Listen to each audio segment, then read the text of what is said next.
Hello everyone, welcome back to my channel Mannat commerce classes. बच्चों, जो आज मैं आपको पढ़ाने आया हूं, मैं पढ़ाने आया हूं आपको माइक्रो इकोनॉमिक्स के टॉपिक रिवाइज कराऊंगा। सारे के सारे फुल माइक्रो की रीजन कराऊंगा बच्चों। अपना एक पूरा शेड्यूल बांध लो, ठीक है ना। आपका पेपर का किस तारीख को? 19 तारीख को आपका बच्चों पेपर है। डे बाय डे रोज मैं आपके लिए एक वीडियो लेके आता रहूंगा बच्चों। पूरी माइक्रो इसमें क्या करा दूंगा, मैं आपको कवर करा दूंगा। ओके, आओ स्टार्ट करते हैं बच्चों। सबसे पहले आप किताब खोल लो बच्चों। आप किताब के नोट्स सारे के सारे ये सबसे पहले देखो, what is final goods. What is final goods? Final goods कौन से होते हैं? फाइनल गुड्स वो होते हैं बच्चों जो रेडी फॉर यूज है। अगर कंज्यूमर उसको यूज कर रहा है तो वो कंज्यूमर गुड्स हो गए। अगर प्रोड्यूसर यूज कर रहा था वो कैपिटल गुड्स हो गए। ओके, फाइनल गुड्स का मतलब क्या होता है बच्चों? जो इसके अंदर अभी कोई वैल्यू ऐड करना बाकी नहीं है, जो अपनी बाउंड्री लाइन ऑफ प्रोडक्शन को कंप्लीट कर चुका है, ऐसा आपकी किताब के अंदर लिखा हुआ है। ओके, देख लो बच्चों, फाइनल गुड्स कौन से होते हैं हमारे पास? फाइनल गुड्स वो गुड्स होते हैं बच्चों, अगर कंज्यूमर यूज करता है वो कंज्यूमर गुड्स हो गए भाई। अगर बच्चों प्रोड्यूसर यूज कर रहा है तो कौन से गुड्स हो गए? वो कैपिटल गुड्स। और इंटरमीडिएट गुड्स को कैसे पढ़ोगे आप? इंटरमीडिएट किसके पॉइंट से पढ़ोगे बच्चों? आप प्रोड्यूसर के पॉइंट ऑफ व्यू से। जैसे बच्चों, प्रोड्यूसर अगर रॉ मटेरियल लेके खरीद के लेके आ रहा है फिनिश गुड्स बनाने के लिए, तो कौन से गुड्स हो गए? उसके इंटरमीडिएट गुड्स हो गए। लेकिन बच्चों वो पेपर लेके आया उसको रीसेल करने के लिए। पेपर लेके आया किस लिए? उसको रीसेल करने के लिए। तो पेपर भी क्या हो गया बच्चों? जल्दी बताओ, ये भी क्या हो गया बच्चों? उसका इंटरमीडिएट गुड्स हो गया। ओके, जैसे उसने लिखा बच्चों use for resale. Use for resale, कोई भी चीज लेकर आ रहा है किस लिए बच्चों? रीसेल के लिए। वो कौन से गुड्स हो गए? उसके इंटरमीडिएट गुड्स हो गए। होप यहां तक आपको समझ में आ गया होगा। चलो आगे भाई। फिर बच्चों अपनी किताब के अंदर डेफिनेशन याद कर लेना, ये वाली मैंने अंडर कर रखी, ठीक है ना। फाइनल गुड्स वो गुड्स होते हैं जिसको जो क्रॉस कर चुके अपनी बाउंड्री लाइन ऑफ प्रोडक्शन को क्रॉस कर चुके बच्चों। रेडी फॉर यूज है, जो रेडी फॉर क्या बच्चों? यूज है। आओ जरा आगे देखते हैं classification of final goods. Final goods के अंदर क्या होते हैं बच्चों? फाइनल कंज्यूमर गुड्स, जो कंज्यूमर यूज कर रहा है। फाइनल प्रोड्यूसर गुड्स, जो प्रोड्यूसर यूज कर रहा है। बच्चों खर्चा, एक्सपेंडिचर ऑन फाइनल गुड्स। अच्छा, कंज्यूमर खर्च कर रहा है तो कंजप्शन एक्सपेंडिचर, प्रोड्यूसर खर्च कर रहा है तो इन्वेस्टमेंट एक्सपेंडिचर। ज्यादा आपको रट्टा नहीं मारना भाई। Expenditure on final goods, final goods के ऊपर कौन खर्च कर सकता है? दो बंदे, या तो कंज्यूमर या प्रोड्यूसर। कंज्यूमर खर्च कर रहा है तो एक्सपेंडिचर, और प्रोड्यूसर खर्च कर रहा है बच्चों फाइनल गुड्स के ऊपर तो वो investment expenditure. Consumption goods, consumption expenditure plus investment expenditure is equal to total expenditure on the final goods. Okay, done यहां तक बच्चों। इंटरमीडिएट के मैंने आपको बताया था बच्चों, इंटरमीडिएट गुड्स कौन से गुड्स होते हैं? विच have yet not cross the boundary line of production, मतलब जिसके अंदर अभी कुछ वैल्यू ऐड होना बाकी है। ओके, तो यहां से बच्चों 3 लाइन अंडरलाइन कर लो अपनी किताब के अंदर, बोर्ड पे देखो। Which have yet not cross the boundary line of production, value still to be added, अभी वैल्यू ऐड होना बाकी है। Which is ready for use for their final user. Which are yet not, अभी ready नहीं है बच्चों किसके लिए? फाइनल यूजर के लिए। डन। 3 बात पेपर में लिख के आना, जल्दी बताओ मैंने क्या बोली। नंबर 1 मैंने क्या बोला बताओ? Which have not cross the boundary line production, value still to be added, which are yet not ready for final user, अभी फाइनल यूजर के लिए वो रेडी नहीं है। वो कौन से गुड्स होते हैं बच्चों? आपके इंटरमीडिएट गुड्स। होप सब बच्चों आपको समझ आ रहा है सारी सारी वीडियो में आपके लिए, ठीक है ना। वो कह रहा है नॉन इंक्लूजन नेशनल इनकम, बिल्कुल नहीं बच्चों। अगर सवाल है आपको एमसीक्यू के अंदर, क्या इंटरमीडिएट गुड्स हम नेशनल इनकम निकालते हुए ऐड करेंगे? The answer is no. National income निकालते हुए हमेशा कौन से गुड्स लेते हैं? हम लेते हैं सिर्फ फाइनल गुड्स। इंटरमीडिएट गुड्स को हम नहीं लेंगे। जब भी क्या निकालेंगे बच्चों? National income. एमसीक्यूज में आ सकता है। आगे चलो बस, ठीक है जी। अब अगला बच्चों, ये आपको 2-3 नंबर में आ सकता है पेपर के अंदर, अंडरलाइन करो जल्दी से। सेम गुड्स, क्या एक तरह के गुड्स आपके मे बी फाइनल और इंटरमीडिएट गुड्स? क्या सेम गुड्स? कह रहा दूध है बच्चों, दूध फाइनल गुड्स है या इंटरमीडिएट गुड्स है बच्चों? दूध को अगर मैंने पी लिया तो फाइनल हो गया, लेकिन दूध से मैंने दही बनाया, दूध से मैंने पनीर बनाया, दूध से मैंने क्या बनाया? मिठाई बनाई बच्चों मैंने, तो कौन से गुड्स हो गए आपके? दूध क्या बन गया आपका? Intermediate goods. तो बच्चों सेम गुड्स आपके फाइनल गुड्स भी हो सकते हैं और इंटरमीडिएट भी गुड्स हो सकते हैं। वो तो डिपेंड करता है फाइनल यूजर के ऊपर। फाइनल यूजर क्या कर रहा है? उसको दूध को जो कंज्यूमर कंज्यूम कर रहा है, दूध क्या बन गया? फाइनल गुड्स बन गए। लेकिन अगर बच्चों दूध से प्रोड्यूसर आगे वही आगे सामान बना रहा है, मिठाई बना रहा है, दही बना रहा है, ठीक है ना, पनीर बना रहा है बच्चों, ठीक है, वो कौन से गुड्स बन गए आपके? Intermediate goods. ओके, तो किसके ऊपर डिपेंड कर, जल्दी बताओ। वो डिपेंड करता है on the end use of the goods. Goods का एंड यूज क्या है? ओके, बस आपको इतना लिखना पेपर के अंदर। चलो आगे, समझ में आ गया बच्चों आपके बाद? पेपर आपके बाद करीब है, ठीक है ना। जल्दी जल्दी आप इसको रिवाइज करो, ठीक है ना। आओ जरा पेपर बच्चों, अगर ये वाले गुड्स आया, डिफरेंस इंपोर्टेंट कर लो इसको। डिफरेंस आपने कोई भी छोड़ के नहीं जानी पेपर के पॉइंट ऑफ व्यू से आपके लिए, ठीक है बच्चों। जल्दी जल्दी बताता हूं मैं इसके मीनिंग आपको पता लगी भाई। जैसे रॉ मटेरियल हो गया बच्चों यहाँ पे, और यहाँ क्या हो गया बच्चों आपका? फाइनल गुड्स हो गया फाइनल कंजप्शन। जो कंज्यूमर खर्च करेगा गुड्स के ऊपर वो कंजप्शन एक्सपेंडिचर, और जो प्रोड्यूसर खर्च करेगा गुड्स के ऊपर फाइनल गुड्स के ऊपर वो इन्वेस्टमेंट एक्सपेंडिचर। ओके, इसको इंटरमीडिएट की डेफिनेशन देख लो बच्चों। ये तो आप रॉ मटेरियल या रीसोल्ड के लिए आप यूज करते हो। तो पेपर ले गया बच्चों में बेचने के लिए, तो इंटरमीडिएट गुड्स हो गए। बात समझ गए? पेपर से बच्चों में क्या बनाऊंगा? किताब बनाऊंगा, तो वो भी क्या हो गया मेरे पास? इंटरमीडिएट गुड्स हो गए, ठीक है जी। और फाइनल गुड्स कौन से होते हैं बच्चों? जिसके अंदर कोई वैल्यू ऐड होना बाकी नहीं रह गई है, वो फाइनल यूजर के लिए रेडी है। ओके, इसके बाद बच्चों प्रोडक्शन बाउंड्री क्या होती है, ये अपनी प्रोडक्शन बाउंड्री कंप्लीट नहीं कर चुकी है, अपनी प्रोडक्शन बाउंड्री कंप्लीट कर चुकी है। वैल्यू एडिशन, नेशनल इनकम में इसको ऐड करेंगे। वैल्यू एडिशन, एडिशन कोई वैल्यू ऐड होने बाकी है, value is yet to be added, yes इसमें कुछ वैल्यू ऐड होना बाकी है, इसमें कोई वैल्यू ऐड होना बाकी नहीं है, क्योंकि बच्चों फाइनल गुड्स है। नेशनल इनकम में ये नहीं आएगा और नेशनल इनकम के अंदर ये आएगी।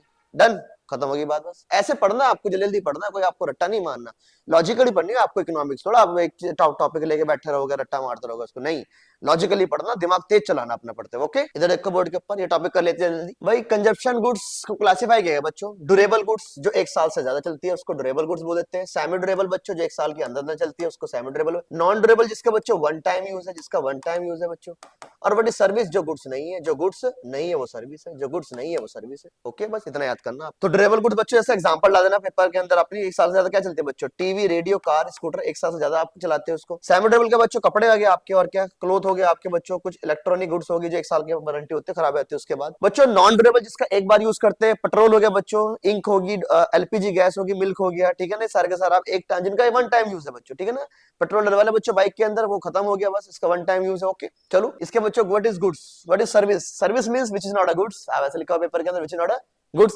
सर्विस कौन प्रोवाइड करता है जल्दी बताओ बच्चों, डॉक्टर, लॉयर और डोमेस्टिक सर्वेंट वगैरह क्या प्रोवाइड करते हैं, सर्विस को प्रोवाइड करते हैं। ओके बच्चों, चलो बच्चों आगे चलते हैं। चलो इसके बाद बच्चों दिया बच्चों कैपिटल गुड्स क्या होते हैं, आराम आराम से पढ़ना, आपको किताब साथ में रखो अपने और साथ साथ पढ़ते रहो। कैपिटल गुड्स कौन से होते हैं बच्चों, मशीन एक कैपिटल गुड्स है, बस खत्म होगी बात, खत्म होगी भैया बात। डेफिनेशन में बता दूंगा आपको, मशीन एक कैपिटल गुड्स है किसके लिए, प्रोड्यूसर के लिए, ठीक है ना भाई। अब सर कैपिटल गुड्स क्या होती है, जल्दी आराम आराम से पढ़ते हैं। यहाँ से आपने मैंने पढ़ लिया, मशीन एक कैपिटल गुड्स है, किसके पॉइंट ऑफ व्यू से, प्रोड्यूसर के पॉइंट ऑफ व्यू से। कैपिटल गुड्स कौन से होंगे, सबसे पहले बच्चे जल्दी बता क्या होंगे, वो कह रहा फिक्स होंगे, हमारे बिजनेस के अंदर क्या होंगे, फिक्स होंगे, रिपीटली बच्चों उसका यूज होगा, प्रोसेस ऑफ प्रोडक्शन में यूज होंगे, सेवरल ईयर उसकी लाइफ होगी और उनकी हाई वैल्यू होगी। खत्म हुई गाली पे, सारी सारी बात इसी बात में लिखी हुई है, ये डेफिनेशन याद करके जाना। कैपिटल गुड्स फिक्स होंगे, रिपीटली उसका यूज होगा बच्चों, रोज रोज यूज करेंगे उसका, किसमें यूज करेंगे बताओ, प्रोडक्शन के लिए यूज करेंगे हम, सेवरल ईयर यूज करेंगे बच्चों, उनकी क्या वैल्यू होगी, उसकी हाई वैल्यू होगी, बस ये कैपिटल गुड्स होते हैं और कुछ भी नहीं होता। अब जब बच्चे नट्स और बोल्ट, नट और बोल्ट, अगर नट और बोल्ट यूज कर बच्चों, nuts and bolt, several year use कर सकते हो, यूज कर सकते हैं, प्रोडक्शन के लिए यूज होगी, नहीं हो सकती, चलो मशीन के अंदर लग रखे, चलो हमने मान भी लिया यूज हो, क्या हाई वैल्यू है क्या, आंसर इज नो, इसलिए नट और बोल्ट बच्चों आप कैपिटल गुड्स नहीं है, तो these are not a capital goods because low value, क्या वैल्यू इनकी बच्चों, लो वैल्यू, समझ गए। तो नट और बोल्ट बच्चों क्या नहीं है, कैपिटल गुड्स नहीं है। ओके, मैं कह रहा डिफरेंस ही छोड़ गया ना आपने, कोई सा भी कंजप्शन गुड्स कंज्यूमर के पॉइंट ऑफ व्यू से, कैपिटल गुड्स प्रोड्यूसर के पॉइंट ऑफ व्यू से। जब भी लिखो बच्चों पेपर के अंदर, कंज्यूमर प्रोड्यूसर के पॉइंट ऑफ व्यू से लिखना आपको। ओके, कंजप्शन गुड्स बच्चों डायरेक्ट सेटिस्फाई कैसे करते हैं, ह्यूमन वांट्स को। कैपिटल गुड्स बच्चों ये किसको, do not satisfy, direct satisfy नहीं करते ह्यूमन वांट्स को, क्यों, क्योंकि प्रोड्यूसर पहले मशीन को खरीदेगा, फिर उसका प्रोडक्शन करेगा, फिर बेचेगा, फिर प्रॉफिट होगा, फिर उसको सेटिस्फैक्शन होगी, इसलिए यहाँ बच्चों डायरेक्ट सेटिस्फाई नहीं हो रही यहाँ पे। ओके, समझ गए मेरी बात को। इसके बाद बच्चों life time of use, most of the limited life time, इसकी लिमिटेड लाइफ टाइम होती है, लेकिन बच्चों कैपिटल गुड्स की लाइफ टाइम क्या होती है, ज्यादा होती है, ठीक है ना। ये पढ़ लेना बच्चों सारे के सारे आप, ठीक है ना, डिफरेंस करके जाना आप। ओके, पेपर के पॉइंट ऑफ व्यू से मैं कह रहा बहुत इंपॉर्टेंट है, सारे का डिफरेंस नहीं छोड़ना बस आप लोग, ये आ सकता है जो 3 नंबर के अंदर। ओके सर बता दो इसको भी कि ये लो बच्चों, ये लो, all capital goods are producer goods but all producer goods are not a capital goods. Example दूंगा, बिल्कुल सिंपल एग्जांपल दूंगा। एक है बच्चों मशीन, एक है बच्चों वुड, लकड़ी। आपने लकड़ी से क्या बनाया, फर्नीचर बनाया। मशीन भी बच्चे क्या कर रही है, प्रोडक्शन कर रही है, जैसे मशीन बना रही है बच्चे शूज बना रही है, कोई शूज बना रहा है मशीन, वुड से फर्नीचर बना, प्रोड्यूसर गुड। मशीन शूज बना रही है, ये भी प्रोड्यूसर गुड्स। लेकिन वुड एक बार फर्नीचर बनाएगा, दूसरी बार फर्नीचर से आगे फर्नीचर नहीं बन सकते, लेकिन बच्चों मशीन बार बार प्रोडक्शन करेगी। तो मैं इसको ये बोल सकता हूं कि सारी की सारी कैपिटल गुड्स प्रोड्यूसर गुड्स तो होगी, लेकिन सारी प्रोड्यूसर गुड्स कैपिटल गुड्स नहीं होगी। क्यों, क्योंकि मशीन बार बार प्रोडक्शन कर रही है दोनों प्रोड्यूसर गुड्स, है दोनों प्रोड्यूसर गुड्स, लेकिन लकड़ी से फर्नीचर एक बार बनाया जा रहा है और मशीन से बच्चों प्रोडक्शन बार बार हो रही है। तो ऑल कैपिटल गुड्स क्या होगी बच्चों, आपकी प्रोड्यूसर गुड्स होगी, but all producer goods are not capital goods, ठीक है ना। सिंपल मैंने एग्जांपल दिया, लो बच्चों सारी की सारी बात पढ़ लेना, एग्जांपल के साथ मैंने आपको बताया, आगे चलता हूं। ओके, बहुत बहुत ज्यादा आसान, सिंपल, बिल्कुल रद्दी, बिल्कुल। Concept component of consumption expenditure. Consumption expenditure क्या है, हमारी इकोनॉमिक के अंदर कितने सेक्टर की बात हो रही है यहाँ पे, जल्दी बताओ बच्चों। यह बात हो रही किस किसकी, हाउस होल्ड की बात हो रही, गवर्नमेंट की बात हो रही, और नॉन प्रॉफिट प्राइवेट इंस्टीट्यूशन की बात हो रही है, ठीक है जी। ये बताओ बच्चों, हाउस होल्ड क्या कंज्यूम करते हैं, वो बाय करते हैं कंज्यूमर गुड्स, सेटिस्फैक्शन मिलती है उनको वांट्स को। सर कंज्यूमर गुड्स कौन से होते हैं बच्चों, बोर्ड में देखो, कंज्यूमर गुड्स कौन से होते हैं जल्दी बताओ। 2 तरह के, खा भी सकते हैं और यूज भी कर सकते हैं। खाने वाले कौन से हो गए, खाने वाले बताओ सर, खाने वाले का तो नाम मत लो। अच्छा ये लो भाई, ब्रेड हो गया, सर पानी आ गया मुंह में, बटर हो गया, लो बच्चों खाओ। और बताओ, चाउमीन, कोक, मोमोज, बर्गर जो भी आपके, वो कौन से गुड्स हो गए आपके? कंज्यूमर गुड्स हो गए। लेकिन बच्चों आपके घर के अंदर कुछ चीज यूज भी हो रहे होंगे, जैसे आपके घर के अंदर फैन होगा, मैं तेरा फैन हो गया, ठीक है बच्चों। और क्या होगा आपके घर में, जल्दी बताओ? एसी होगी, कूलर होगा। ये कौन से गुड्स है आपके? ये भी आपके, जल्दी बताओ बच्चों, ये भी कंज्यूमर गुड्स है। तो कंज्यूमर गुड्स को हाउस होल्ड यूज भी कर सकते हैं और खा भी सकते हैं। चलो बच्चों आगे। हाँ हाँ सर, ठीक है सर। गवर्नमेंट के लिए जल्दी बताओ बच्चों, कंज्यूमर गुड्स कौन से हो गए? जैसे बच्चों गवर्नमेंट के लिए कंज्यूमर कंजप्शन एक्सपेंडिचर कौन सा, उसने खर्चा पूछा है। तो अगर हाउस होल्ड इन पे खर्च करेगा तो कंजप्शन एक्सपेंडिचर, इन पे खर्च करेगा तो कंजप्शन एक्सपेंडिचर। गवर्नमेंट के बच्चे बताओ कौन सा कंजप्शन एक्सपेंडिचर है? गवर्नमेंट के कंजप्शन एक्सपेंडिचर जल्दी बताओ। गवर्नमेंट अगर बाय करे बच्चों डिफेंस का सामान, डिफेंस का सामान, मिड डे मील दे रही बच्चों आपके स्कूल में जो आप चुराते थे छोटे छोटे बच्चों का, ओके। इसके बाद बच्चों गवर्नमेंट के वो स्कूल हो गए और अदर पर्पस के लिए, यानी ये गवर्नमेंट के खर्चे होते हैं बच्चों। मिड डे मील पे खर्च हो रहा है, डिफेंस पे खर्च हो रहा है, गवर्नमेंट स्कूल में जो भी बच्चों मील वगैरह हो रही है उस पर खर्च कर रहा है, वो कौन सा खर्चा गवर्नमेंट का? Consumption expenditure. हाउस होल्ड का मैंने बता दिया आपको बच्चों कौन कौन सा खर्चा है आपका, खाने वाला भी है या यूज करने वाला भी है। गवर्नमेंट का बच्चों कौन कौन? डिफेंस हो गया, मिड डे मील के ऊपर खर्चा हो गया, गवर्नमेंट का कौन सा खर्चा है? Consumption expenditure. लेकिन बच्चों गवर्नमेंट रोड, डैम, ब्रिज बनाए, ये उनका कैपिटल एक्सपेंडिचर होता है, ओके। कौन सा होता है? Capital expenditure. चलो आगे बच्चों, नॉन प्रॉफिट ऑर्गेनाइजेशन बच्चों जो समाज सेवा करते हैं, ठीक है ना, मंदिर मस्जिद, ठीक है ना, लाइक एनजीओ, टेम्पल, मॉस्क्यू, उसके बाद बच्चों gurdwara and other non profit private institute में बाय कंज्यूमर गुड्स, ये भी बच्चों कंज्यूमर गुड्स खरीद सकते हैं। लंगर चल रहा बच्चों, बताओ गुरुद्वारे के अंदर कौन सा खर्चा है उनका? Consumption expenditure. कौन सा खर्चा बच्चों? Consumption expenditure. गुरुद्वारे के अंदर बच्चों मशीन लेके आ गए वो रोटी पकाने वाली, कैपिटल एक्सपेंडिचर। सोचना आपको, रट्टा नहीं मारना आपको, ओके, क्योंकि मशीन की हाई वैल्यू है, सेवरल ईयर यूज होगा बच्चों, प्रोडक्शन के लिए यूज हो रही है बच्चों, बात समझ गए? रट्टा नहीं मारना आपको, ओके। हाउस होल्ड का भी कैपिटल एक्सपेंडिचर हो सकता है, प्रोड्यूसर का भी हो सकता है बच्चों, गवर्नमेंट का भी कैपिटल एक्सपेंडिचर हो सकते हैं, और इन तीनों के कंजप्शन एक्सपेंडिचर भी हो सकते हैं, ओके। अगला टॉपिक क्या है मेरे पास? What is investment? What is investment? Board पे देखो। इन्वेस्टमेंट बच्चों कौन करता है? प्रोड्यूसर करता है भाई। कौन कर रहा है बच्चों इन्वेस्टमेंट? प्रोड्यूसर कर रहा है। सर कहां कर रहा है प्रोड्यूसर? प्रोड्यूसर कहां खर्च कर रहा है बच्चों? प्रोड्यूसर जो होता है बच्चों दो तरह से इन्वेस्टमेंट करता है, ये तो करता हुआ इन्वेंटरी के अंदर, स्टॉक के अंदर, ठीक है सर। ये करता है बच्चों मशीन के अंदर, ओके सर। तो जब बच्चों इन्वेंटरी में इन्वेस्ट करेगा that is called inventory investment. जब वो मशीन में खर्च करेगा तो कैपिटल इन्वेस्टमेंट, ठीक है ना। कौन सा इन्वेस्टमेंट? फिक्स इन्वेस्टमेंट बोल दो बच्चों, कैपिटल इन्वेस्टमेंट बोल दो, क्या बोल दो? फिक्स बोल दो, ठीक है ना, एक ही बात है, ओके। फिक्स इन्वेस्टमेंट बोल दो। और ये कौन सी इन्वेस्टमेंट होगी? Inventory investment. मेजर कैसे करते हैं? बोर्ड पे दिखाओ, बोर्ड पे देखो जल्दी बच्चों, जल्दी बोर्ड पे देखो। मैंने बोला 1/4/2024 को मेरे पास स्टॉक पड़ा था, स्टॉक की बात कर रहा हूँ, इन्वेंटरी की बात कर रहा हूँ, इन्वेंटरी की बात कर रहा हूँ। मेरे पास इन्वेंटरी थी 1 लाख की। साल के एंड में बच्चों 31 मार्च 2025 को इन्वेंटरी कितनी होगी मेरे पास? इन्वेंटरी होगी मेरे पास 1.5 लाख की। तो बता बच्चों ड्यूरिंग द इन्वेस्टमेंट कितनी थी आपकी? 50,000 की।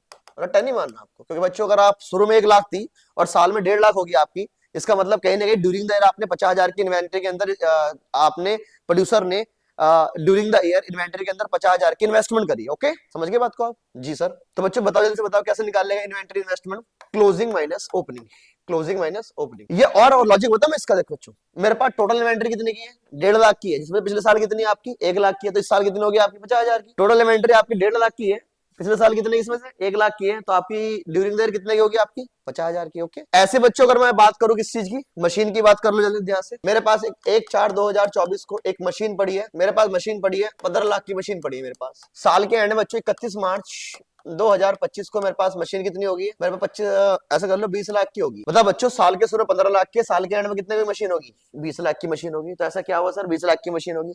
ड्यूरिंग द ईयर मशीन में कितना और इन्वेस्टमेंट करा होगा आपने? 5 लाख का इन्वेस्टमेंट करा होगा। चलो बच्चों जल्दी बताओ कैसे निकाल लेंगे ये फिक्स इन्वेस्टमेंट कैसे निकाल लेंगे? Closing minus opening. आपके बुक से रीड कराते इसको बच्चों, चेंजिंग तभी तो इसका नाम चेंज दिया, देखो investment is equal to change in K, कि कितना चेंज हुआ? चेंज इन के। भाई चेंज ही तो बता रहा हूँ बच्चों मैं आपको, पहले 15 लाख थे फिर 20 lakh, how much change? The answer is 5 lakh, okay. चलो भाई आगे पढ़ो, जल्दी पढ़ दो। फिक्स इन्वेस्टमेंट का मतलब क्या होता है बच्चों? मशीन में इन्वेस्टमेंट करना आपने। इधर देखो, यहां से पढ़ लो अपनी किताब के अंदर। Stock fix with the producer, stock किसका? फिक्स एसेट का, ओके। प्रोड्यूसर ने at the end of accounting year and minus stock of the fix with the producer beginning of the year. लो मेरे बच्चों ये डेफिनेशन लिख देना आप, ओके। इसका मतलब इंक्रीज स्टॉक फिक्स एसेट का कितना हुआ ड्यूरिंग द अकाउंटिंग ईयर के अंदर, वही हमारे पास क्या होती है? Fix investment. डेफिनेशन समझ में आ गया आपको? Closing minus opening, during the year कितनी इन्वेस्टमेंट करी आपने, ओके। चलो बच्चों बेनिफिट देख लो आओ, बड़ा आसान टॉपिक है। जल्दी आपकी किस्मत के अंदर बच्चों टॉपिक पता क्यों आए? क्योंकि आपने अच्छे कर्म कर रखे हैं, वरना मैं तो रो रहे हैं बच्चों। बताओ कौन? आर्ट्स वाले भी, आर्ट्स में तो है बच्चे इकोनॉमिक्स, मेडिकल वाले रो रहे हैं भाई, नॉन मेडिकल वाले भी रो रहे हैं। क्या हमारी जिंदगी के अंदर इकोनॉमिक्स पढ़ना क्यों नहीं लिखा? और ये इतने आसान चैप्टर बच्चे सर उनको मिलते हैं जिनकी किस्मत, जिनके कर्म अच्छे हो। आपके कर्म सबसे अच्छे है, मेरे बच्चे कॉमर्स के, इधर आओ। फिक्स इन्वेस्टमेंट का बेनिफिट क्या बच्चों, इससे प्रोडक्शन बढ़ती है। क्या बढ़ती है बच्चों, प्रोडक्शन बढ़ती है। जब प्रोडक्शन बढ़ेगी बच्चों तो इकोनॉमिक की भी आउटपुट बढ़ेगी हमारी। आज इकोनॉमिक की आउटपुट बढ़ेगी तो जल्दी बताओ बच्चों जीडीपी इंक्रीज होगी। 3 पॉइंट लिखो, 3 नंबर ले जाओ। अगर मशीन से प्रोडक्शन बढ़ेगी, अगर मशीन से प्रोडक्शन बढ़ेगी तो इकोनॉमिक की प्रोडक्शन बढ़ेगी, इकोनॉमिक प्रोडक्शन बढ़ी बच्चों तो जीडी मेथड से हमारी जीडी बढ़ जाएगी। सॉरी, वैल्यू एडिशन वाले मेथड से क्या बढ़ जाएगी हमारी, जीडी बढ़ जाएगी बच्चों हमारी। ओके, कि बच्चों को प्रोडक्शन बढ़ेगी तो जीडी भी तो बढ़ेगी हमारी जी। आओ जरा बोर्ड के ऊपर देखते हैं। इन्वेंटरी का मैंने आपको बता दिया, इन्वेंटरी का मतलब जल्दी बताओ क्या बताया मैंने आपको, inventory stock at the and. इधर देखो बोर्ड के ऊपर बच्चों, बोर्ड पे आओ, बोर्ड पे। वही बच्चों इन्वेंटरी का मतलब क्या, वही इन्वेंटरी स्टॉक मतलब एट द एंड और बिगिनिंग ऑफ द, इसका मतलब चेंज इन इन्वेंटरी कितनी हुई। मैंने सारे एग्जांपल दे दिए ना आपको ये वाले, है नहीं, अभी सिखाया मैंने आपको। सर क्या बताया मैंने आपको, लो बच्चों फिर से बता देता हूँ मैं आपको, आपके लिए। मेरे पास 1/4/19 और 1/4/31 लगा लो, 31/3/2020। यहाँ मेरे पास जल्दी बता बच्चों स्टॉक 10,000 का था और यहाँ मेरे पास कितना हो गया, 15,000 का स्टॉक हो गया। ड्यूरिंग द ईयर बताओ कितना इन्वेस्टमेंट, ड्यूरिंग द ईयर आपने कितनी इन्वेस्टमेंट करी स्टॉक के अंदर, 5,000 की। तो इन्वेंटरी इन्वेस्टमेंट का मतलब क्या होता है बच्चों, change in inventory, how much change, 5,000, बस इतना याद करना आपने पेपर के अंदर। ओके ओके सर, ये लो। अब आगे बच्चों ने ध्यान से देखो, वगैरह what is inventory.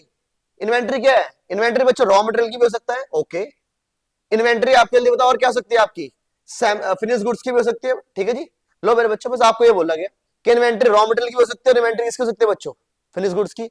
Raw material के लिए बता क्या बोलते हैं, इंटरमीडिएट गुड्स बोलते हैं। फिनिश गुड्स की क्या बोलते हैं बच्चों, फिनिश गुड्स का फिनिश गुड्स बोलते हैं जो बच्चों अपनी बाउंड्री लाइन ऑफ प्रोडक्शन को कंप्लीट कर चुकी है। ये अपनी बाउंड्री लाइन ऑफ प्रोडक्शन को कंप्लीट नहीं कर चुकी है, value yet to be added, value not yet to be added.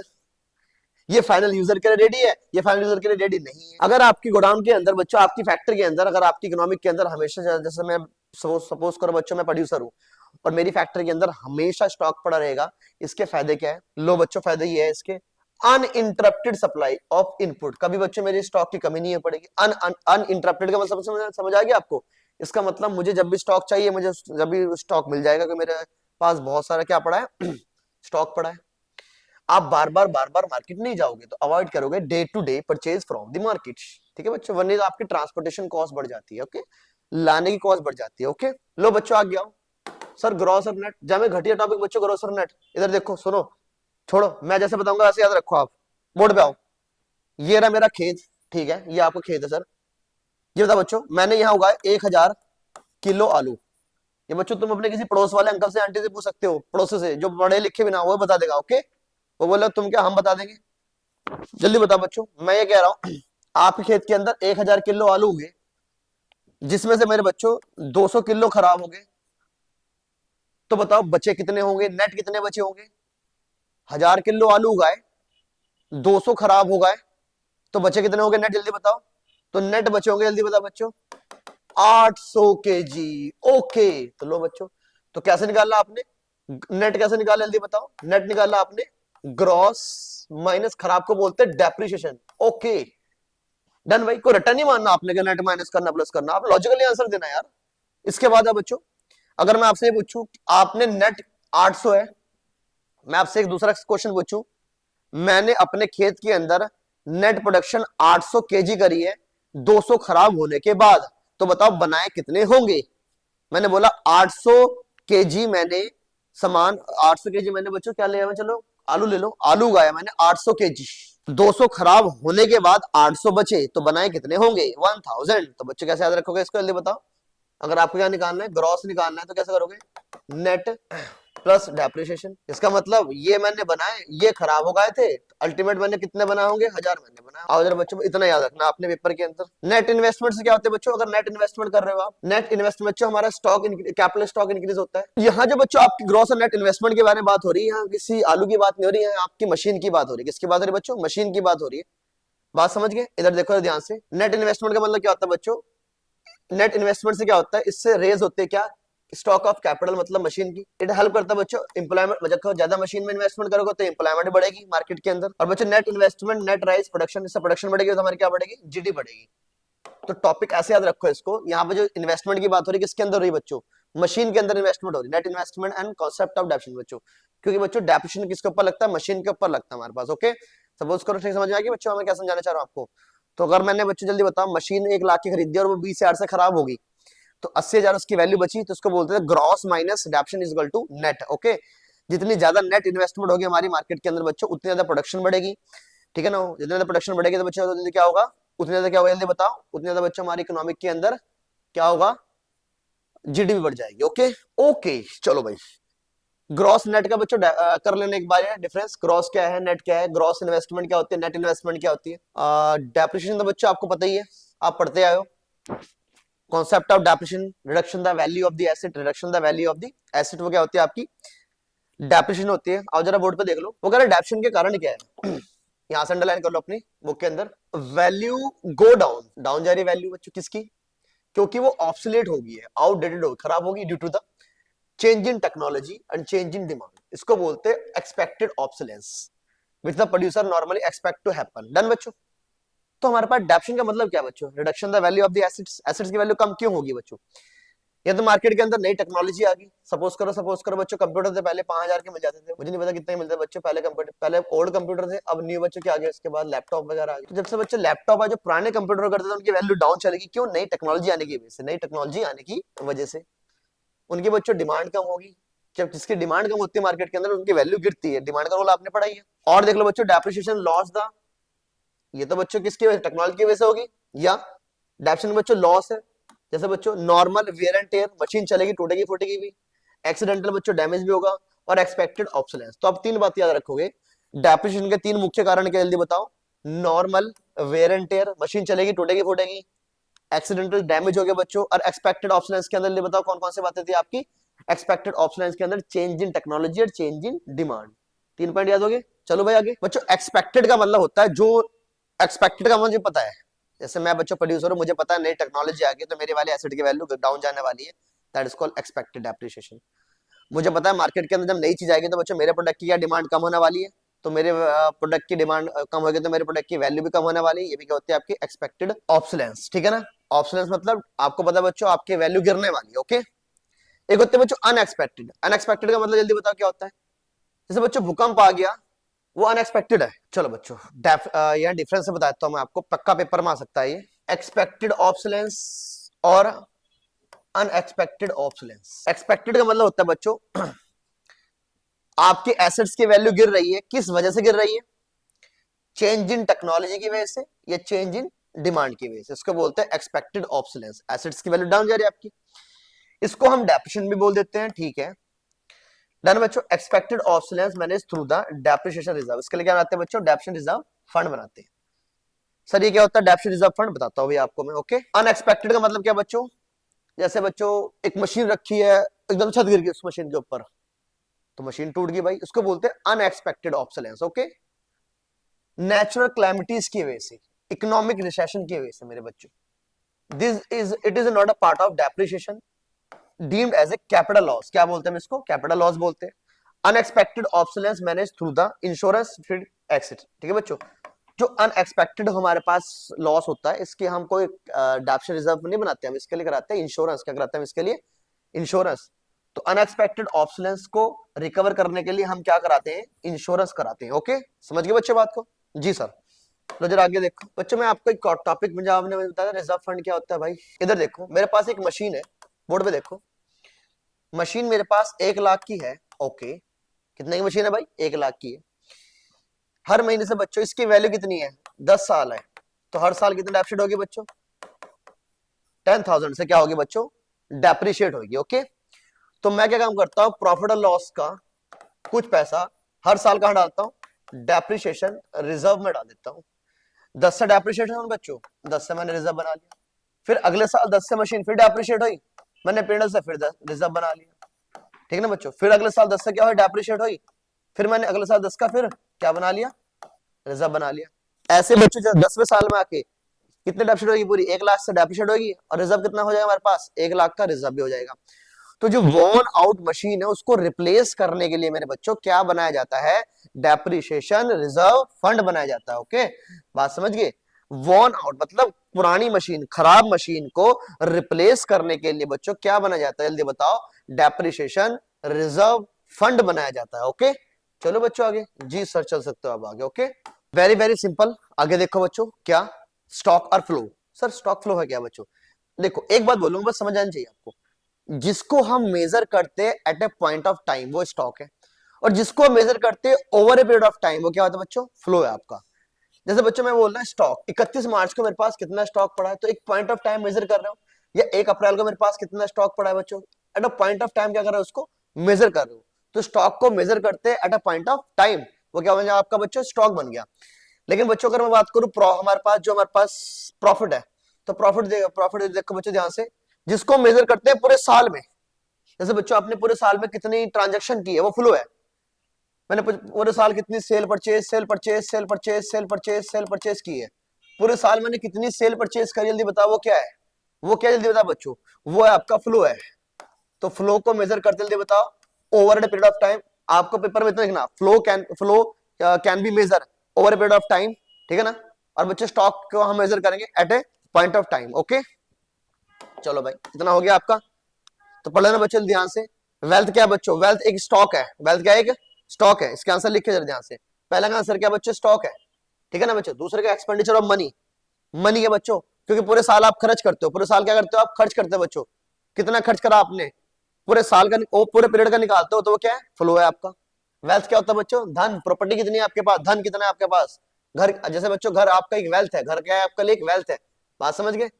आओ जरा उसके बाद बच्चों आगे चलते हैं, इसको रीड कर लेना बस, मीनिंग आपको आनी चाहिए। ओके आओ जरा, लो बच्चों बोर्ड पे आओ जरा ध्यान से। 4 सेक्टर होते हैं हमारी इकोनॉमी के, कितने सेक्टर होते हैं हमारी इकोनॉमी के, 4। कौन कौन से, जल्दी बताओ। एक होता है हमारे पास हाउस होल्ड सेक्टर, कौन सा होता है जल्दी बताओ, house hold sector, producer sector, government sector, rest of the world, ठीक है बच्चों। हाउस होल्ड सेक्टर क्या करता है बच्चों, हाउस होल्ड सेक्टर बच्चों कंज्यूम करता है goods and services. House hold sector also owner the factor of production. तो बच्चों हाउस होल्ड सेक्टर क्या है बच्चों, फैक्टर सर्विस दे रहा है, फैक्टर सर्विस दे रहा है, किसको दे रहा है फैक्टर सर्विस, जल्दी बताओ, किसको, प्रोड्यूसर को। सर फैक्टर सर्विस जैसे बच्चों रेंट, जमीन दे रहा है किसको, प्रोड्यूसर को, ठीक है ना। लैंड प्रोवाइड कर रहा है बच्चों, फैक्टर सर्विस दे रहा है। और हाउस होल्ड सेक्टर क्या दे रहा है प्रोड्यूसर को, लेबर दे रहा है बच्चों। और क्या दे रहा है बच्चों, हाउस प्रोड्यूसर को कैपिटल दे रहा है बच्चों, पैसा दे रहा है। और बच्चों हाउस होल्ड सेक्टर क्या हो सकता है, मालिक भी हो सकता है, इसलिए बच्चों एंटरप्रेन्योरशिप, एंटरप्रेन्योरशिप। ओके बात समझ गए। और जो ये गुड्स बना रहे हैं इसको कंज्यूम कौन कर रहा है, वो भी हाउस होल्ड सेक्टर कर रहा है। तो हाउस होल्ड सेक्टर क्या प्रोवाइड कर रहा है इसको, फैक्टर सर्विस प्रोवाइड कर रहा है। और सब बदले में क्या कर रहा है बच्चों, इससे बदले में प्रोड्यूस सेक्टर का गुड्स एंड सर्विस को कंज्यूम कर रहा है। इसका उल्टा कर लो बच्चों, प्रोड्यूस सेक्टर क्या कर रहा है बच्चों, प्रोड्यूस सेक्टर क्या कर रहा है बच्चों, प्रोड्यूस कर रहा है क्या, गुड्स किसके लिए, हाउस होल्ड सेक्टर के लिए। प्रोड्यूस सेक्टर क्या कर रहा है बच्चों, गुड्स प्रोड्यूस कर रहा है किसके लिए, हाउस होल्ड सेक्टर के लिए। और उसके बदले में, ठीक है ना, जो इन्होंने सर्विस ली, जो इसने सर्विस ली है उसके बदले में क्या कर रहा है, ये पेमेंट कर रहा है किसकी, फैक्टर पेमेंट कर रहा है। लो बच्चों फैक्टर पेमेंट, फैक्टर पेमेंट कौन कर रहा है बच्चों, ये फैक्टर पेमेंट कर रहा है किसको, हाउस होल्ड की, ठीक है ना। गवर्नमेंट क्या है जल्दी बता बच्चों, गवर्नमेंट दोनों के लिए काम करती है, इसके लिए भी और इसके लिए भी क्या बना रहे हैं, रूल्स एंड रेगुलेशन लॉ बना रहे हैं, किसके लिए, प्रोड्यूसर के लिए लॉ बना रहे, और इसके लिए बच्चों लॉ बना रहे, हाउस होल्ड के लिए भी। और दोनों से क्या ले रहा है गवर्नमेंट सेक्टर, इन दोनों से क्या ले रहा है बच्चों, टैक्स ले रहा है, कौन, government sector. Rest of the world की बात बच्चों किसके होते हैं बच्चों, यहाँ एक्सपोर्ट की बात होती है, एक्सपोर्ट इंपोर्ट की बात हो रही है, एक्सपोर्ट की बात हो रही है। Okay which led to the export and import, okay, and flow of the capital between the domestic economy and rest of the world। तो रेस्ट ऑफ द वर्ल्ड बच्चों बाहर वाले हमारे देश से कितना सामान खरीद रहे हैं और हम दूसरे देश से कितना सामान खरीद रहे हैं। ओके चल सकते हैं बच्चों आगे। तो हाउस होल्ड सेक्टर कौन सेक्टर होता है, मैंने आपको बता दिया। इंटर सेक्टर फ्लो बच्चों हिंदी में लिख लो, एक सेक्टर दूसरे सेक्टर पे कितना डिपेंडेंट है, हिंदी में लिखो पहले अपनी किताब के अंदर, बार बार नहीं वीडियो देखनी आपने मेरी। ओके ये देखो बच्चों, लिख लो बच्चों, एक सेक्टर दूसरे सेक्टर पे कितना डिपेंडेंट है उसको बोलते हैं inter sector flow, inter sector flow. एक सेक्टर दूसरे सेक्टर पे कितना डिपेंडेंट है इसको बोलते हैं इंटरसेक्टरल फ्लो, ठीक है ना।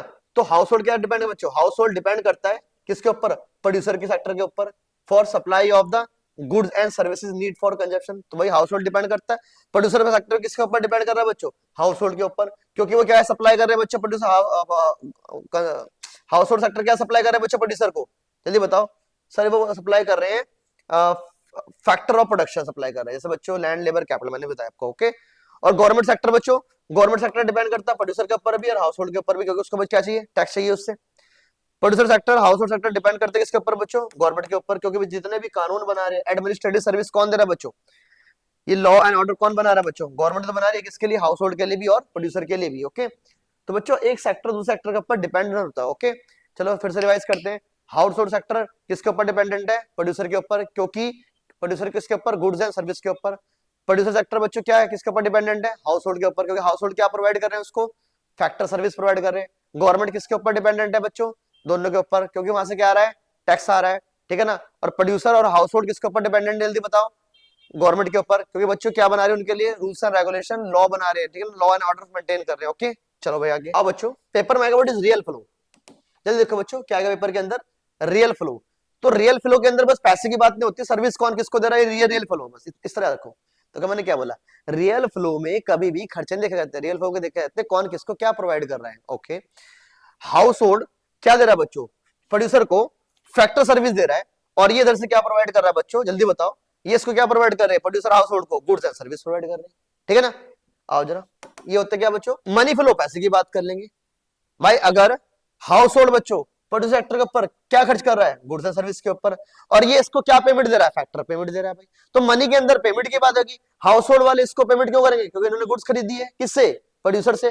प्रोड्यूसर वाला बच्चों हाउस होल्ड को पेमेंट क्यों कर रहे हैं? क्योंकि प्रोड्यूसर ने क्या खरीदा इससे? फैक्टर सर्विस खरीदी है, तो पेमेंट फॉर सर्विस की दे रहे हैं नहीं बच्चों, payment for service, factor service की पेमेंट हो रही है यहाँ से। ओके चलो पक्का आता है बच्चों पेपर के अंदर, हर बार आया। Three phase of circular flow, board पे देखो ध्यान से देखो। मैं ये कह रहा हूं बच्चों, एक बंदा ए है, एक बंदा बी है, एक बंदा सी है। बी किधर बनना ला, किधर बनाता हूं? बी एक बंदा बनाता है बच्चों सी। ये लो, प्रोड्यूसर ने 1 लाख का सामान बनाया। क्या बनाया बच्चों? गुड्स बनाया। कितने लाख का? 1 लाख का। तो 1 लाख की पेमेंट भी करी होगी हाउस होल्ड को। सर क्यों? क्योंकि बनाने वाले तो यही है भाई। ओके, 1 लाख के बच्चों क्या कर दी इसने? पेमेंट कर दी। फिर हाउस होल्ड ने 1 लाख रुपए का फिर से सामान खरीद लिया बच्चों। क्या खरीदा? गुड्स एंड सर्विस खरीद ली। तो प्रोड्यूसर ने बनाया 1 लाख का, तो प्रोड्यूसर के लिए 1 लाख की वैल्यू आउटपुट होगी बच्चों। उसने पेमेंट कर दी 1 लाख की, जैसे बच्चों रेंट की, वेजेस की, इंटरेस्ट की और प्रॉफिट की। बच्चों प्रॉफिट भी कोई हाउस होल्ड वाला ही होगा ना, वो भी तो कोई घर का बंदा ही होगा बच्चों जिसका प्रॉफिट कमा रहा है। तो प्रोड्यूसर ने पेमेंट किसको कर दी, जल्दी बताओ? हाउस होल्ड को कर दी। 1 लाख की फैक्टर पेमेंट कर दी। फिर हाउस होल्ड ने 1 लाख रुपए किस पे खर्च करे बच्चों? गुड्स एंड सर्विस पे खर्च करे। गुड्स एंड सर्विस पे करे, जो किसने बनाई थी? जो प्रोड्यूसर ने बनाई थी। तो 1 लाख की प्रोडक्शन, 1 लाख रुपए का एक्सपेंडिचर और 1 लाख रुपए की मेरे बच्चों इनकम। 1 लाख रुपए की प्रोडक्शन, फिर 1 लाख रुपए बच्चों हम इनको पे कर दिए, तो 1 लाख रुपए की यहाँ इनकम मान लो, यहाँ इनकम होगी। फिर 1 लाख रुपए क्या बच्चे इन्होंने खर्च कर दिया गुड्स एंड सर्विस पे। इसलिए मैं जब भी आपको नेशनल इनकम पढ़ाऊंगा, मैं ये बोलूंगा खर्चा is equal to value of output, value of output और इज इक्वल टू बच्चों आपकी इनकम। 1 लाख की प्रोडक्शन हुई तो 1 लाख की इनकम भी होगी और 1 लाख की मेरे बच्चों खर्चा भी होगा। ऐसे पढ़ते हैं इकोनॉमिक्स को, बात समझ गए? अब चाहे बच्चों बोलूं आपको जीडीपी, तो जीडीपी बच्चों वो खर्चे के हिसाब से भी, इनकम के हिसाब से भी, और किसके हिसाब से बताओ? प्रोडक्शन के हिसाब से भी वो जीडीपी। ओके बात समझ गए? तो डी पी का मतलब प्रोडक्शन का मतलब थोड़ा, प्रोडक्शन का मतलब प्रोडक्शन ही लिखेंगे। प्रोडक्शन का मतलब इनकम भी है, प्रोडक्शन का मतलब खर्चा भी है, production is equal to income is equal to expenditure. चलो बच्चों, तो यही मेरे बच्चों 3 फेज घूमते रहते हैं मार्केट के अंदर। ओके, तो प्रोडक्शन मतलब प्रोड्यूसर ने जो बनाया मेरे बच्चों, उसके बदले प्रोड्यूसर ने जो बनाया उसने बच्चों क्या कर दी? दूसरे हाउस होल्ड की इनकम जनरेट होकर उसी इनकम का बच्चों क्या कर दिया? फिर खर्च कर दिया कौन से गुड्स के ऊपर जो बनाए गए। Okay, face of income generation मैंने आपको बताया बच्चों। इनकम जनरेशन मैंने आपको कौन कौन सा फेस बताया मैंने आपको? ओके, इनकम जनरेशन का फेस कौन सा भाई?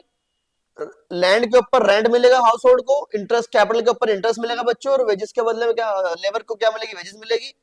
और जो बच्चों इंटरप्रेन्योरशिप होगा क्या मिलेगा उसको? प्रॉफिट मिलेगा। ओके, हाउस होल्ड के बच्चों इनकम होगी सारी की सारी। है सारी बात वही कह रहा है बच्चों। 3 फेस है, एक प्रोडक्शन वाला फेस है, एक इनकम वाला फेस है, और तीसरा आपका जल्दी बताओ खर्चे वाला फेस है। ओके, प्रोडक्शन, इनकम, खर्चा, 3 फेस है। तो हाउस पहले प्रोड्यूसर ने बच्चों सामान बनाया, पहला फेस कौन सा? प्रोडक्शन फेस आ गया।